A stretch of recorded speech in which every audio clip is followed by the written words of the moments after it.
G'day, Jim Harnwell here from Fishing World magazine. All of us anglers know how great it is to go out and catch a feed of fresh fish, but do all of us know how to look after the fish to maximise their eating qualities and also to look after the fish welfare? What we're doing today is presenting a video on how to look after our fish. As fishermen, we obviously respect and care for fish. We want to make sure that we look after them properly, and by looking after them properly, it actually maximises their eating value, which if you're after a feed of fresh fish is a really important thing. Now what we're going to do is we've got Fishing World's marine biology editor Dr Ben Diggles. Now Ben's been with the magazine for 15, 17 years. He's trained in a lot of fish management techniques and he specialises in fish health. Now what he's going to do is actually show us how to kill the fish humanely and then look after the fish in the best way possible so that when you take it home and cook it, it's going to taste really, really good. So the technique Ben's going to show us is called ikijimi. It's a Japanese technique that instantly kills the fish so it doesn't suffer or feel anything. And then after that, we're going to use an ice slurry to make sure that the fish is perfect. So when you get it home, cook it up, put it on your plate, you're going to get the best possible meal. Okay, what have we got here? We've got a little bonito, a little bonnie.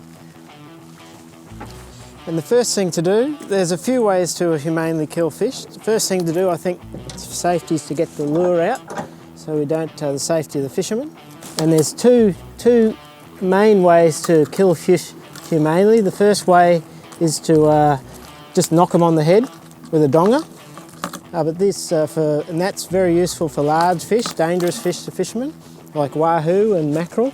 And for small fish like this bonnie, ikijimi is another way. And what we're doing here is we're looking for the brain. The brain in these fish is in the midline. It's usually in line with this line there on the operculum, and we can go straight in through the top here. And what you'll see is the fish flares and then goes limp like that.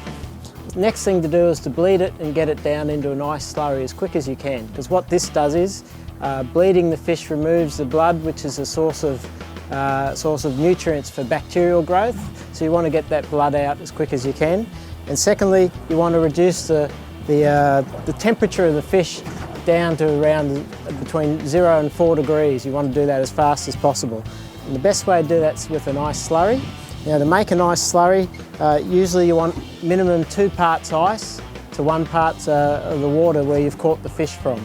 And here what we've already got a bucket full of water, and we've got 2 bags of ice.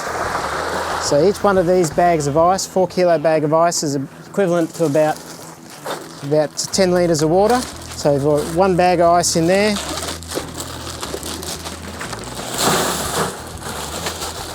What we do with the bleed the fish, best way to do it for these is cut through down the back there in the isthmus and let it bleed out in the ice, straight into the ice. Now, one of the obstacles I think that people have had in the past regarding use of ikijimi is the fact that the brain of the fish have got pretty small brains. And so if you don't know exactly where the brain is, and that varies for different species of fish, that's been an obstacle for people not knowing where the brain is. So what we've actually done in conjunction with the Australian Animal Welfare Strategy is go out and look at a whole range of popular fish species that Aussie wreck fishers catch, and we've gone and looked and x-rayed the fish and found out exactly where the brains are. We've developed 3 pamphlets and a website where you can go now and you've got that information available, and this set will be available in the September 2012 edition of Fishing World magazine, so keep an eye out for it. Cost is not a barrier to be able to use this technique, because you can use things just like this Phillips head screwdriver. You might want to sharpen it, but it's got a good handle and it's a solid shaft there. You obviously need something sharp to pith the fish in the ikijimi method, and that's a really good tool. If you haven't got a Phillips head, you can just use a flat blade, and as you see here, just sharpen the end Again, very good tool, nice comfortable handle and zero cost. Most people have got those things lying around at home. Knives are another useful tool. If you get a knife with a reasonably sharp point, it can be useful, but today on the market you can get some purpose-built tools. Like this is actually an ikijimi spike. In most good tackle stores nowadays you can actually buy an ikijimi spike, a very good tool to use, purpose-built. And then you've got these other tools these are, for example, used in aquaculture in various places around the world. So that gives you some idea of the sort of tools that you can use for this technique.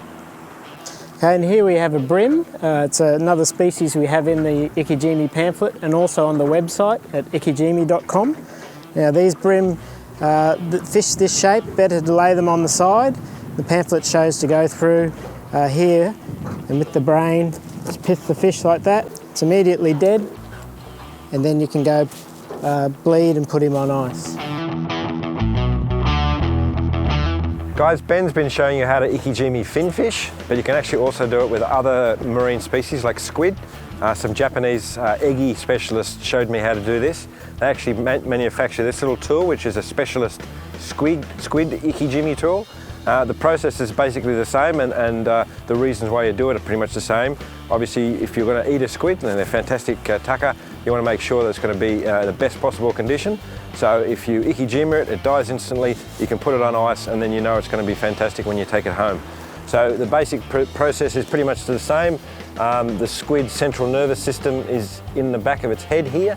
So you position your ikijimi tool, push down, the squid goes white, sort of stiffens, and he's now dead. I'll put him in the ice slurry, and that squid will be in perfect condition when I get back to the ramp. I'm going to clean him, take him home, cooking him up and eat him.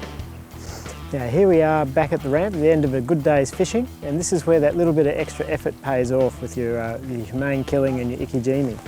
So here we have one of our little bonito that we caught earlier, and what I'm just going to do is take the fillet off and we'll just see whether we can spot any difference in there compared to, say, a fish where you've just haven't bled it and just let it thrash around the bottom of the boat.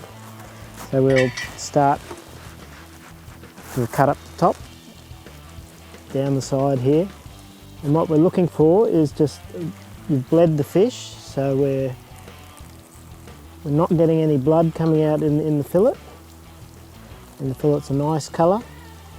Because the fish has been killed very quickly, there's you haven't got to build up a lactic acid or other metabolites in there, and because of that you've got very little problem with the flesh going off. It lasts a lot longer if you're storing it because the pH of the flesh is much higher, and it's just much better taste. As you can see here with the bonito, a little bit of blood in the middle, but generally well bled and looks very tasty.